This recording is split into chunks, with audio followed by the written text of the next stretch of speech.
asalaamaaleykum wa rahmatullah wa barakaatu mbokk yi maa ngi leen nuyu di leen ziar di leen dalal seen chaîne YouTube Baye Makhtar di leen wax ne tey mooy suñ juróomeeli numéro démb joxuñ leen secret waaye maa ngi ciy jégalu ndax dama xawoon a jàpp tuuti waaye tey bi ñu ngi ñëw pour indi leen secret bu am solo lool bi jëm si wàllu diggante yi luy neexal diggante yi luy rataxal diggante yi surtout sax ñuy sëy ndaxte ñuy sëy ñoo gën a sonn chaque jour nga gis góor wala jigéen bu ma yónnee message di ma joytu wàllu néegu sëyam moo tax ñuy góorgóorlu lu ñu mën di ñaan yàlla nag yàlla mi nga xam ne mooy sotti lépp yàlla sotti lépp li ngeen fi jël di ko def rek wala lépp lu ñu leen defal yàlla doo si barke ba mën a am li ngeen bëgg incha allah.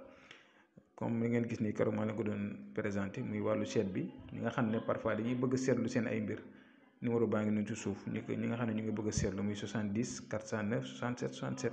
nga yónnee ñu message si whatsapp bi. su ko defee incha allah rabbi képp ku bëgg a seetlu say mbir jafe-jafe boo mënti am moo xam muy sëy moo xam muy liggéey tukki nga nekk si ay problème nekk si ay jafe-jafe lépp dina si jéem a dimbalante ak yéen ndaxte am nañ si diggal te itam jàng la boo xamante ni jàng nañ ko te itam am na lu ñu ci xam kon dinañ ko fexe ni ñu defee ba dimbalante si ay yéen seen ay mbir incha allah. waaw kon secrétaire bi si lay dugg directement di ñaan rek. comme ni ma koy faral di defee secret yu leen di jox yëpp man maa ngi leen di ñaan képp ku koy def na ko def si lu neex yàlla suñu borom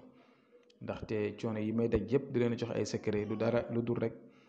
yaakaar moo foor nit ñi bu ñu amee si yow yaakaar ak xam-xam bu ñu mënti am yàlla suñu borom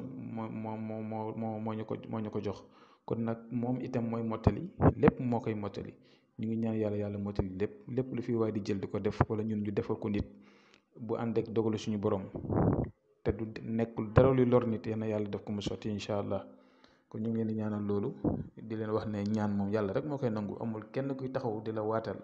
naan la nangam dégg nga si loo xamee si nii si bànneexu ba kanam la ko teg amul kenn ku mën ko du yàlla lépp lu sotti yàlla la neex waaw kon nag ñu ngi jublu incha allah rek pour wax leen secret bi nga xam ne moo ñu tax a jug tey li ngeen gis nii noonu ngeen koy bindee ni ngeen ko gisee nii rek ngeen koy bindee amul changé dara. dégg nga bindee ko comme ni nga ko gisee soo paree nag fi nga gis ne maa ngi sa def ton nom ak son nom si français maanaam mim boobu laa yaatal yow mi bëgg na sa tur ne si kaw ki nga bëgg turam ne si suuf soo ko bindee nii maanaam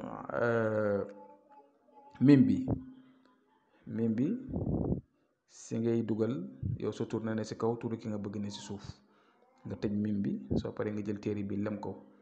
bu leen fàtte ne nag toujours bay bind dara da ngay ubbi def kun bisimilah rahmaani rahim bind leen ñuy bind soo paree tëjee ko allahumma salli ala sayyidina muhammad wa sallim léegi soo bindee si mim bi sa tur ak turu ki nga bëgg soo paree boo ko tëjee da nga ko jël lem ko def ko téere takk ko soit nga takk ko sa loxo wala si ndigg wala nga di ko def sa poos waaye daal dafa war di ànd ak yow su ko defee incha allahu rabbi diggante boobu moo xam sa jëkkër la sa jabar la sa mag la sa rakk la ki ngay bëgganteel la ko mënti doon yàlla dina si def jàmm dana si def tawféex dana def mbëggeel boo xamante ne nii yéen ñaar ñëppay bëggante te kenn du ko mën a yàq incha allah muy secret bu gàtt te am solo bu leen ko foyee def leen ko képp ku ko mënti def itam wala nga gis ne sa problème ëpp na la doole buñ déggante dinañ fexe nu ñuy def ba dimbalante si ak yéen kon nag yal na yàlla mottali lépp yal na yàlla mottali yéen yëpp faj aajo yi si zaar ak si baatin ñu ngi yem fii asalaamaaleykum wa rahmatullah wa barakaatu.